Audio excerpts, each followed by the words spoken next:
Well, I don't believe it. That is a perch. Look, the worm's as long as the perch nearly. Oh well, back to the drawing board.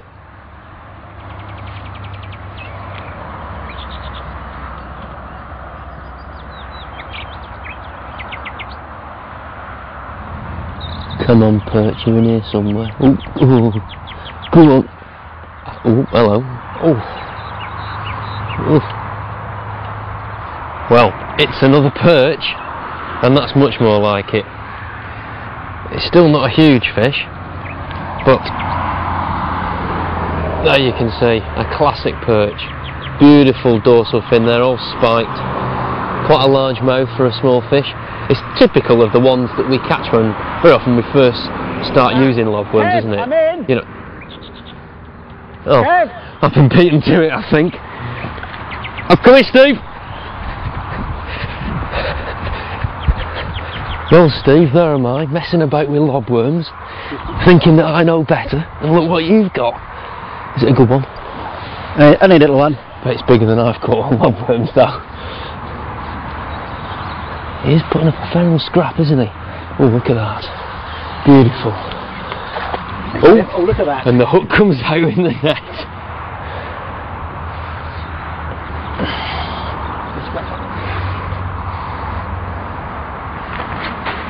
Marvellous. Let's have a look at it. Perch of about a pound or so. Interesting, it came on a 4-inch or so bait.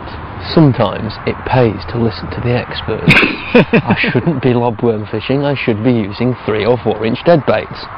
Steve, you've taught me something. I will obey. Let's get it back in there, and I'll give it my best shot now. It's time to get the dead baits going. Off she goes. Well done, Steve.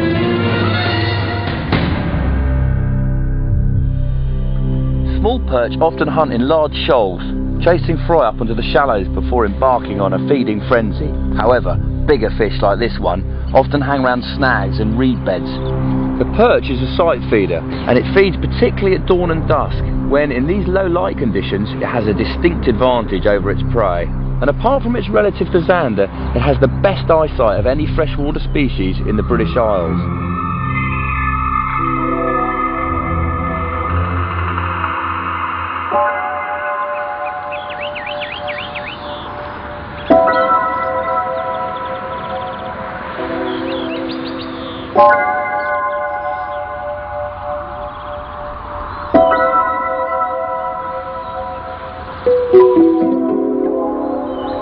Well, it's about 3 hours since Steve caught that perch. Not a lot's happened since then, although he has had a couple of aborted takes recently. The sun's dropped lovely now.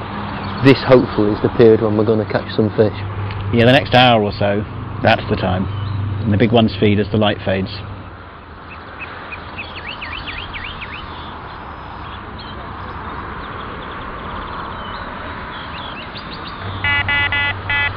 Go on then, leave it. Wait till it's going out steadily. Okay, now you can hit it. Quite hard. Yes! Bingo. Hey, at last! Well, Steve, this has taken an age to come, but it feels like quite a good one to me.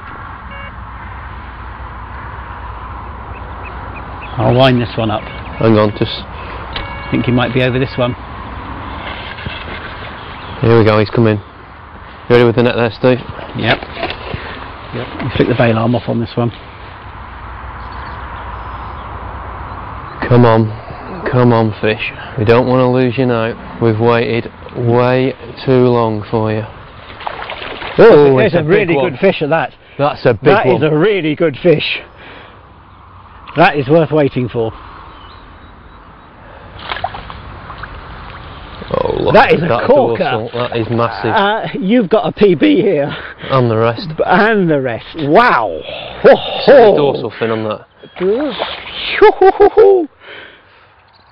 Oh, look at the size of that. Oh, no! Oh. I hate to say it, but that was a 4-pounder. Well, that is one of the most gutting fish losses I've had. Oh, perch fishing. There's no Frustrating.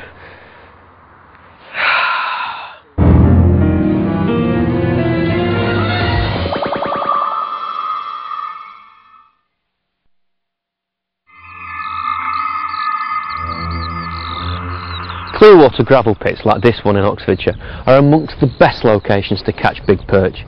Steve Perca is going to show me a great way of punting down the predatory perch.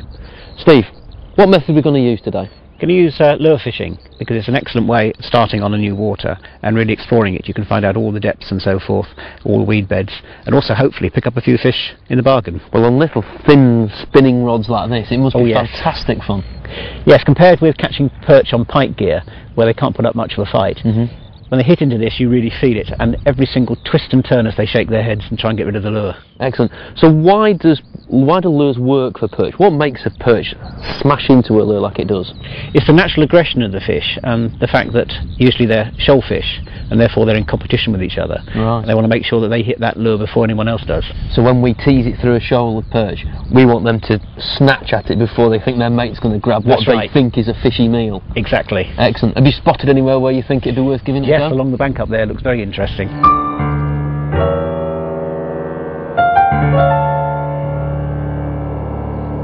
This is my favourite search lure, which is a spoon, and this just flutters down through the water. Imitating a dead fish or something? A wounded fish. Yeah, yes. A wounded fish, yeah. Now it enables me to find the depth of the water very quickly and also the position of any weed beds, and it is in fact the lure I'm going to start with today.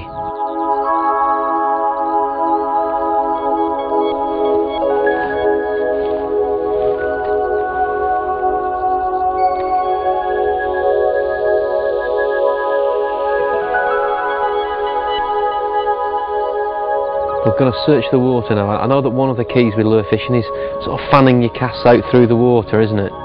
That's right, covering a lot of ground. But it's also just as important to cover a lot of depth as well. Right. You've got to find the depth the fish are feeding at.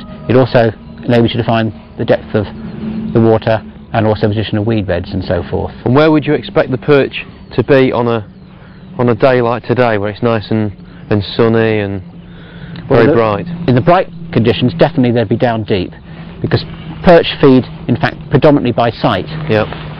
So almost certainly we're looking to skip our lures over the weed beds and things like that along where the perch are going to be lurking, waiting for anything that comes ambling by.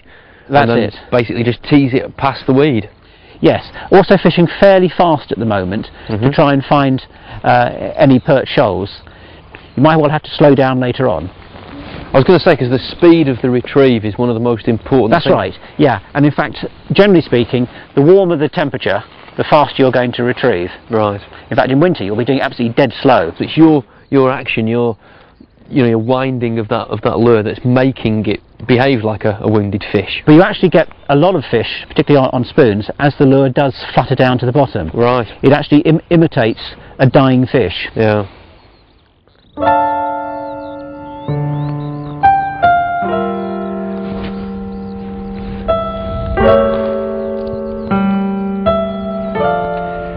I think the real beauty about lure fishing is that this lump of wood and plastic actually comes alive. I know it sounds really silly to think of a lump of wood living, but if you just look at the rod tip twitching and thumping, that's the action that you're imparting in the lure as you wind it through the water. It's quite remarkable that something like that just suddenly comes alive. And you can really understand why the perch would attack it, and home in on it and slam into it. It's marvellous, really.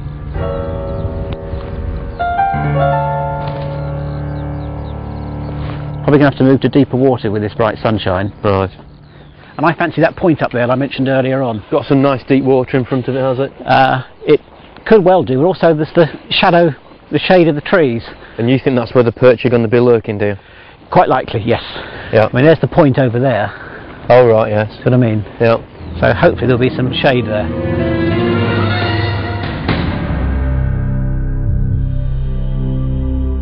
Because the perch is a relatively small fish, it may fall prey to fishy predators itself. Bigger perch, pike, zander or catfish may all snap up a perch as a meal. In order to protect itself from these enemies, it has a number of special armaments.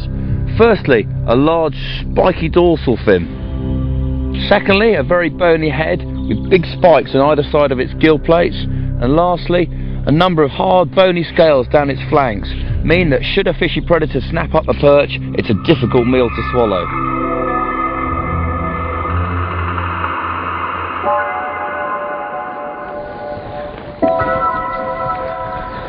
Well, the shadows are lengthening, the sun's just beginning to dip in the sky.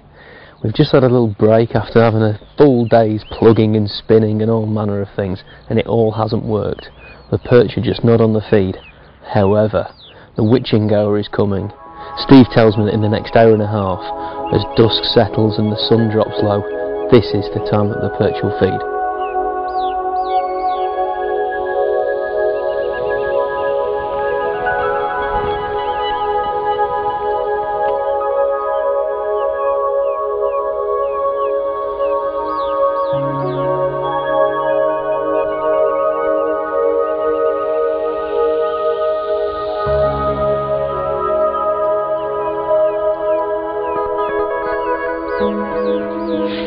I'm in, Kev. Have you got one then, Steve? Yeah, at last. Excellent. Not a big one, but they all count. The witching goer, you said, and the witching goer it is. Oh, look at that. That'll do nicely. Change of lure. A black lure, I can see. You've obviously been changing things around a little bit. Why have you done that? Well, I wasn't catching on anything else, and so I thought the fish may have come shallower. Right. Because the sun is beginning to set now, so I tried in the shallow water, and first cast in there, and Bob's your uncle. So it was just down this side, was it? Where it was indeed. Yes. Oh, and why do you think it's lying in that shallow water at this time of day? Again, it can ambush any fish there, and once again, it's got an advantage over the prey because the light is dim, but it can go from the darker water into the lighter water. Superb. So there she is. Well done. First of many, I hope. Good bit of thinking, and I mean, she might not be the biggest perch in the world, Steve, but she's been very hard won today. What's that? She has indeed. Half a pound. Half a pound, 10 ounces, something like that. Yeah, something like that. Yeah. Well, a good bit of fishing nonetheless, Steve. Might not be a monster, but it'll do. The witching hour is not over yet, folks. I reckon we've got time for another one.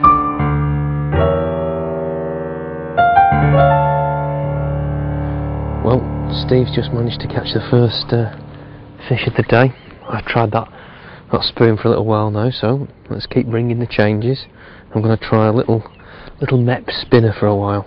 You never know, it might work, it might not, but it's got to be worth a shot, hasn't it? Let's give it a whirl.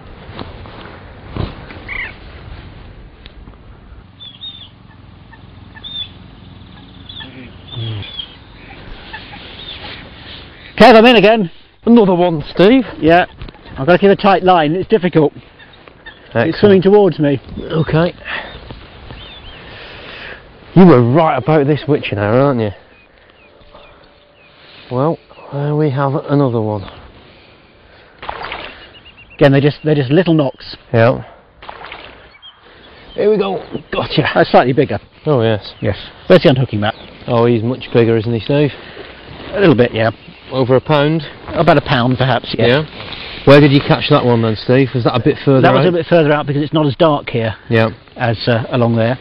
And yet, once again, it's the black lure that's done it. Black lure at dusk is, I mean, a black very, lure very at dusk. effective. I mean, surely to goodness, most people would think a real bright lure at dusk, but no, it's silhouetted against the surface. Right. And if it's in darker water, all the fish sees is hardly anything of the lures. It's not sure what it is, and then it sees these fluorescent yellow spots. So again, it's getting back to that beady eye there. Yep. This fish, as you were saying, one of the best sight feeders that there is in the freshwater world, and he can see a black lure at dusk. Oh yes. Silhouetted against the surface, and he can nail it at will. Yep.